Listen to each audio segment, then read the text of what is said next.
Good evening and welcome to Vegas Voice Actors on Camera. Many of you may wonder what voice actors actually are.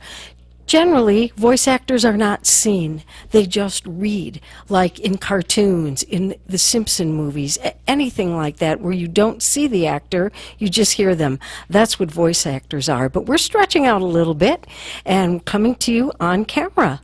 We're presented by Media Guilds International. That is the name of our group, and it was originated by Lou Garrus in Los Angeles. And here we are in Las Vegas. So without any further ado, we're going to move on to our first script in just a second. Hang in there. Too much of a good thing.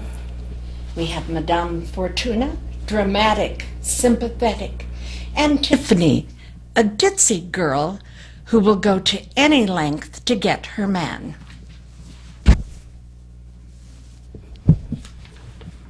I am Madame Fortuna, past, present, and future, good or bad, glad or sad, content or mad, it's in the bag. Can I help you, younger lady? Hi, I'm Tiffany. I like this guy, Tony. Oh my God, he's so cute, but... He doesn't know you exist. like when I pass him, he looks right through me. Aha! And your heart is breaking. Wow, you are really good. Yes, help me. Cry no more. I reach into my magic bag and voila! What is that? Essence of muskrat pheromone. Ugh, now what? Put only the tiniest dab on your wrist, and the one you love will follow you everywhere. I'll do it. Call if you need me.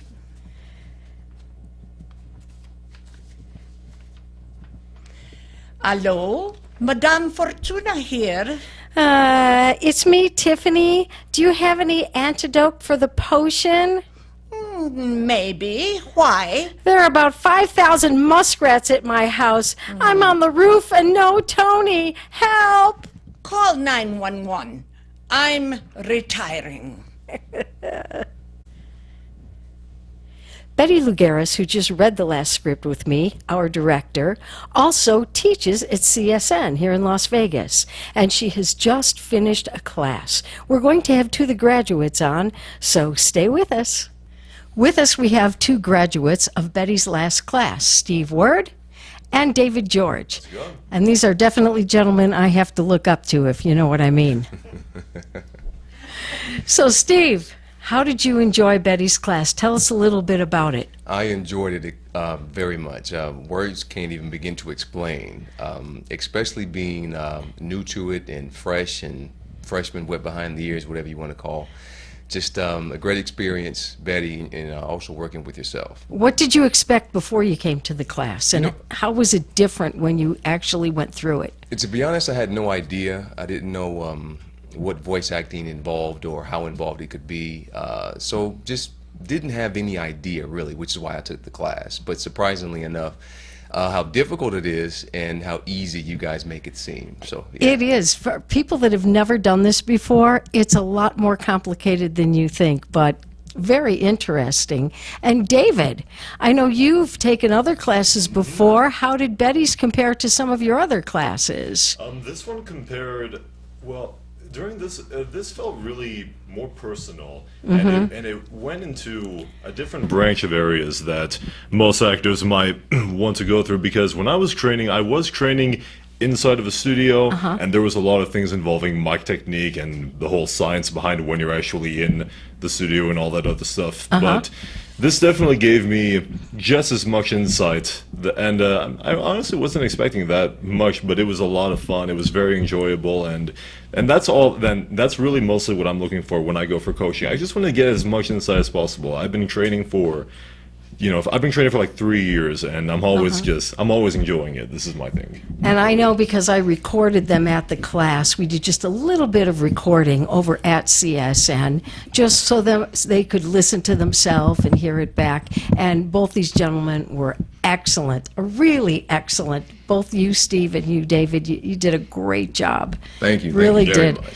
I can't wait for you to join our group and help you with some demos and, you know, whatever's in your future. But I suggest... You guys seem to be having a lot of fun with what you're doing. We're having a ball. I've known Betty since, how long, Betty? About 2004, something like that?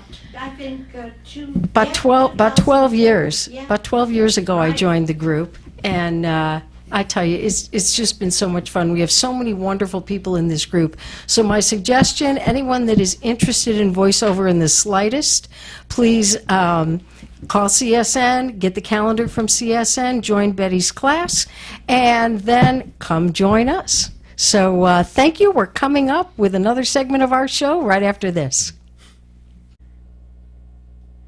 Up next is Alan Burke. Alan has been with the group for a long time, as I have, and it's his time to shine. Here's Alan. Hello, everybody. My name is Alan Burke, and I have been a member of Media Guilds International since 2003, so you can do the math. I guess that makes about 13 years. And if anybody knows anything, when you travel by plane across time zones, you get something called jet lag. And that's what I'm suffering from right now, because right now Pacific Standard Time is exactly just a little bit after 8, but my body thinks it's about, I don't know, 11, 12 o'clock at night. So as a professional, I'm going to do my best what I can for you right here in front of the camera, which is something new to me, because before this I've been doing voiceover work off camera, but basically on the radio. There's a slot machine with my name on it somewhere in some Indian casino, which I have yet to see, and a few other maybe PSAs and things around about Vegas. Everybody keeps saying you have a great voice, you got something to do with it. I'm trying. Anybody out there who can see this, call me, let me know. Do an email through this. Hire me so that I can make some money off this. It would be great, grand, and awesome. That's about all I can say for right now. You'll probably hear more from me in the future. Bye. And next up, a public service announcement written by Betty Lou Garrus about summer and your dog. This is called Walking Your Dog. If you're an informed dog owner, you know walking your dog on the hot streets with bare paws can cause severe injury, even death, to your pet. Test the temperature with your own bare hands or feet. I'm sure you wouldn't want to stand on it for long. Many pet supply stores have paw covers for dogs. So dog owners, be informed, be compassionate. Avoid walking your dog after 10 a.m. or before 6 p.m. with bare paw pads. Test the street with your bare hands. If it's too hot for you, it's too hot for your dog.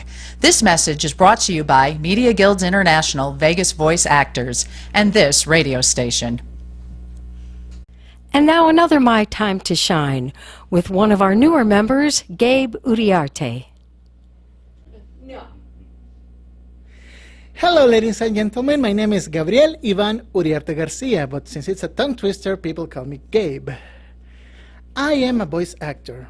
I'm a little bit shy on camera, but when it comes to voice acting, I really enjoy doing that. Mostly I like to do it in Spanish, mainly because some people don't like the accent in English, but if they want it, they got it. Some of the samples I can do are cartoon characters. How's everybody doing?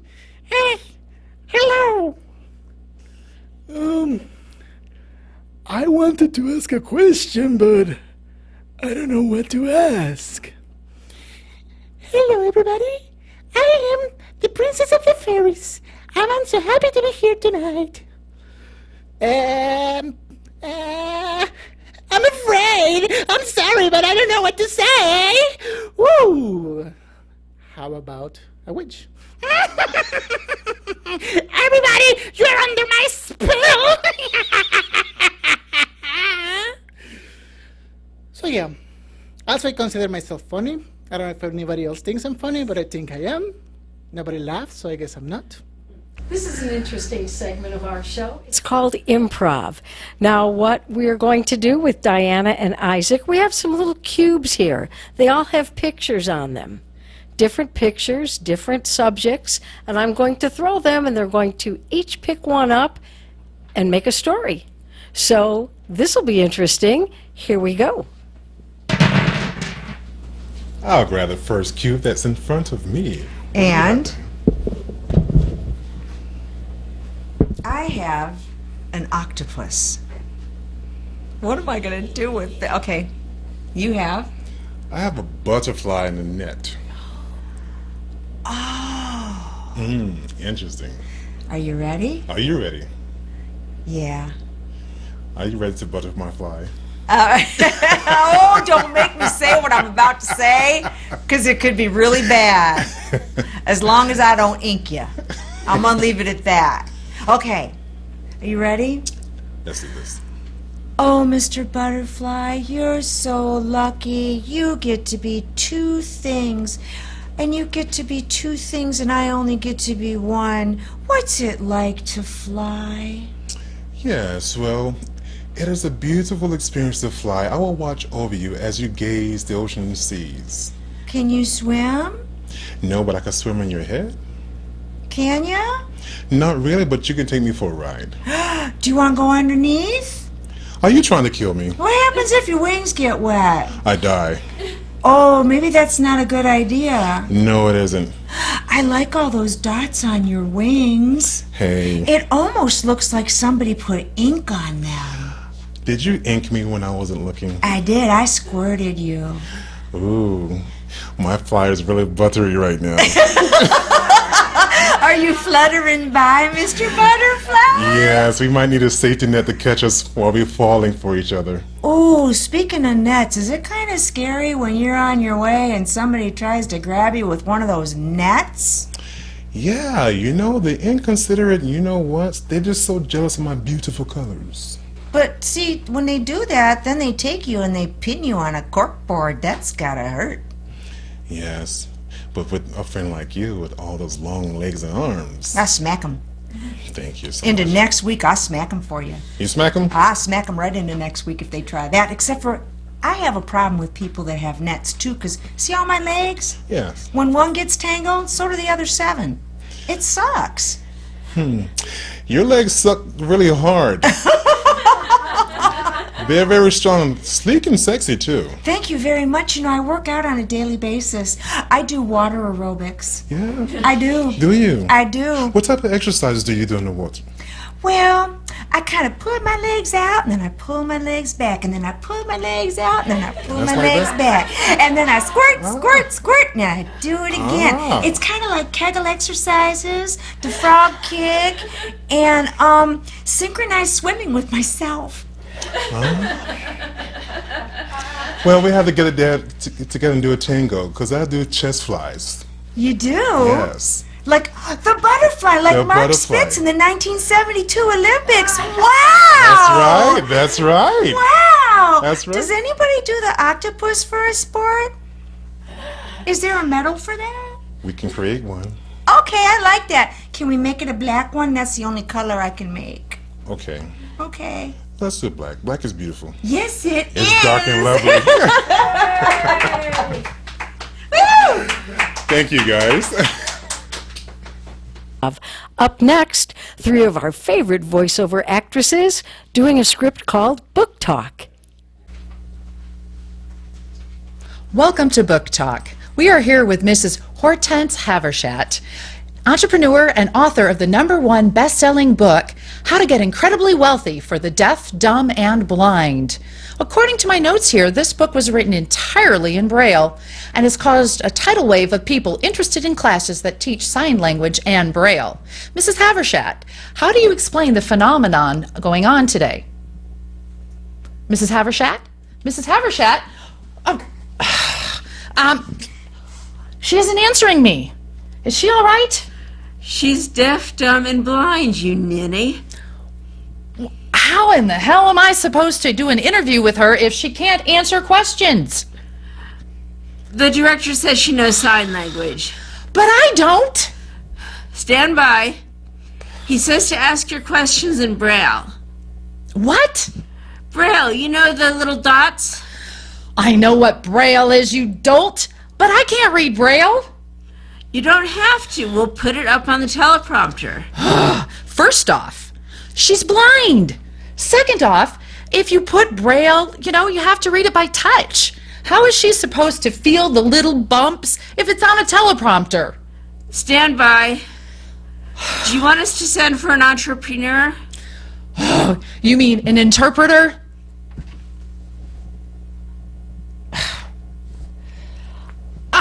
I don't even know what we're doing here in the first place. Hey, we're on a budget around here, remember? What? Stand by. Go to commercial. All right, we'll be right back in just a few minutes.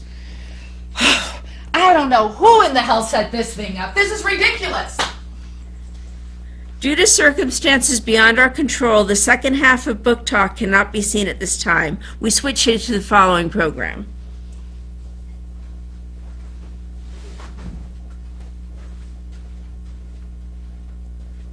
Next up, BBQ Safety with Gabe and Alan. Stay tuned. I'm Fire Chief Major Pyro, here to teach you all about fire safety for the upcoming 4th of July holiday. My assistant, Private Burns, is going to show you what not to do. Isn't that right, Private Burns? Sir, yes, sir. First, we're going to cover barbecue safety. Private Burns, turn on your gas grill. Sir, yes, sir. Now then, you will notice that the cover of the grill is closed. As you can hear by the sound of hissing, propane gas is building up. Private Burns, press the igniter button. Sir, yes, sir. You see the force of the explosion blew Private Burns right across the quad. So remember, folks, when you turn on the gas, light it immediately. And when you have finished, turn the gas off. Private Burns, front and center. Sir, yes, sir. Now over there is a charcoal grill filled with charcoal. Private Burns will now pour an unauthorized accelerant over the briquettes. Sir, yes, sir.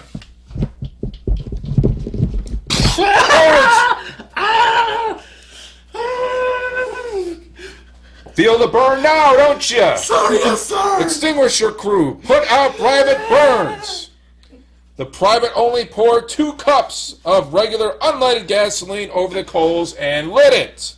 Private Burns' hair has caught fire. He is now hairless down to and including his eyebrows. Let that be a lesson to you. Do not use unauthorized accelerants. Sir, yes, sir. Isn't that right, Private Burns? Sir, yes, sir.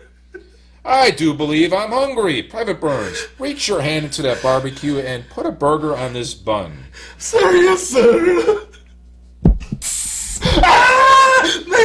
Thank you, Private Burns. The lesson here is never use your bare hands to remove food from a barbecue.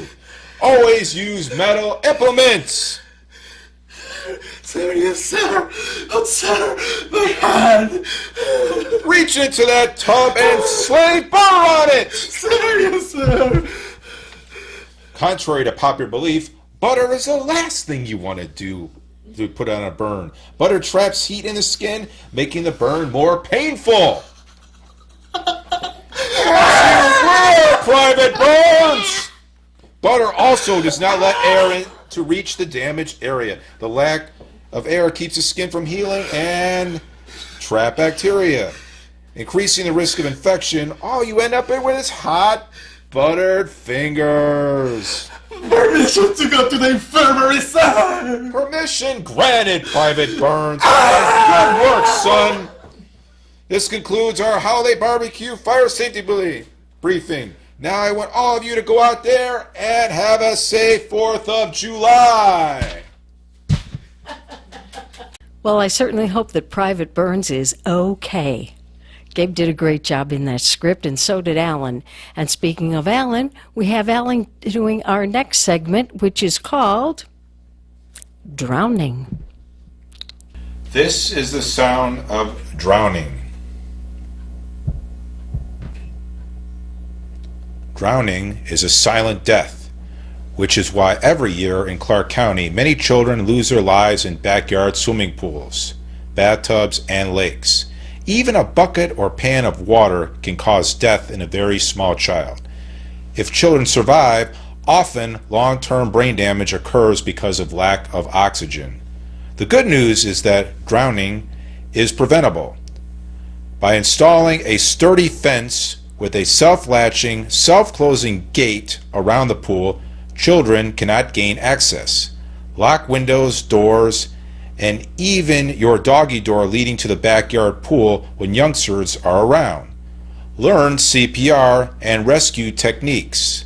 And above all, maintain constant adult vigilance and supervision when in and around the pool. Be aware where your children are at all times, wherever you are. Prevent the tragedy of a drowning child.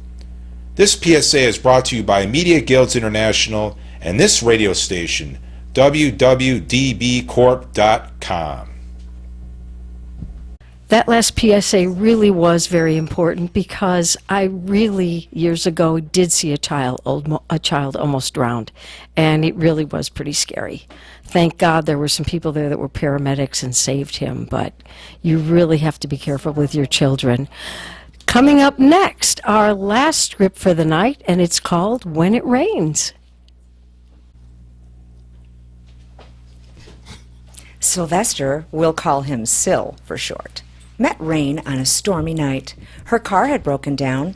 The rainstorm hit, and there she was, soaked to the skin, waving at passing cars for help. Syl saw her, a diminutive young woman, beautiful and quite forlorn. He wanted to help, so he stopped. Hello. Miss, do you need my help? No, sir. I'm quite all right. I know I'm alone, and you might be leery of a man alone, but you can use my cell phone to call for help, and I'll stay with you until help arrives.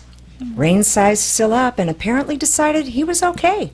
Suddenly, the rain stopped. Thank you. I'll call my mother. My cell is out of juice. That's fine. I'm still. Here's my phone. Rain explained the situation to her mother, who was concerned over the stranger. So, Rain asked for all kinds of identification. Well, I'm going to need your date of birth, your blood type, your driver's license, social security, automobile registration, VIN number, license plate, tax return, birth certificate. Oh, yeah, and proof of citizenship. Luckily, Syl was always ready for emergencies. Rain satisfied her mother's demands and so was rescued by the chivalrous Syl. What's her name? Rain. Rain cloud. Well, as in many situations, one thing led to another, and Rain and Syl fell in love. The wedding was planned, invitations went out, dinner and dancing was planned too. But Rain's mother, Mrs. Cloud, had to talk to Syl about something very serious. Syl, now that we have a chance to talk, I need to tell you something. Mrs. Cloud, the wedding is taking place in 10 minutes. Can I wait until after the honeymoon? I'd never forgive myself if I kept it as a secret. See, our family name Cloud has a jinx, one we were not aware of. Until our daughter was born, without thinking, we named her Rain. Rain Cloud. So, I thought it was cute and unique.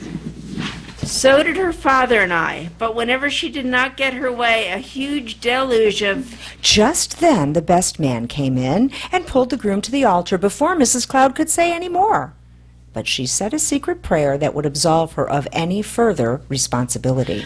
That evening, during the bridal dinner, Rain bit into her steak.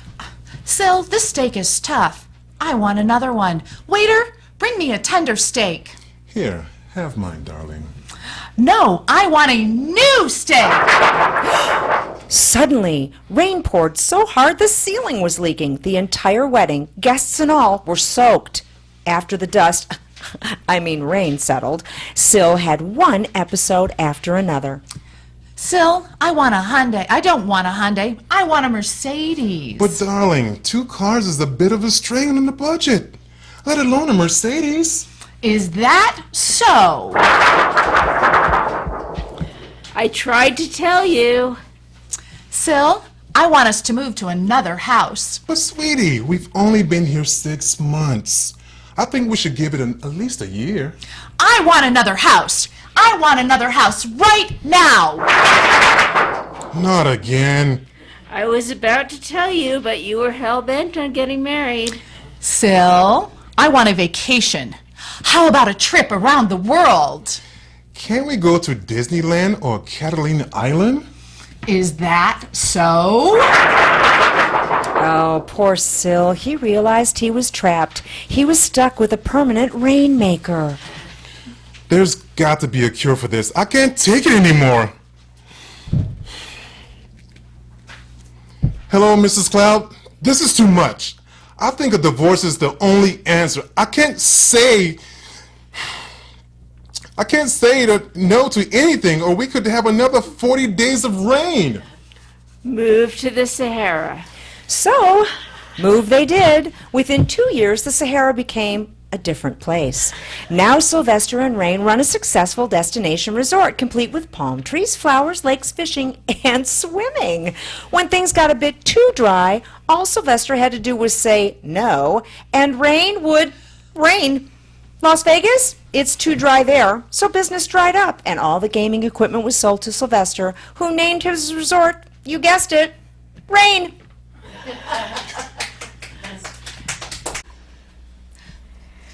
Well, that's our show for this evening. Thank you for joining us, and thank you for listening to all our wonderful scripts. Tonight we had Alan Burke, Gabe Uriarte, Isaac Bailey Jr., our director Betty Lou Garrus, Diana McLean, Terry Graham, Susan Beinhammer, and back in the corner, Dana Wall Oakley. Thank you, and please join us next week. Bye-bye for now.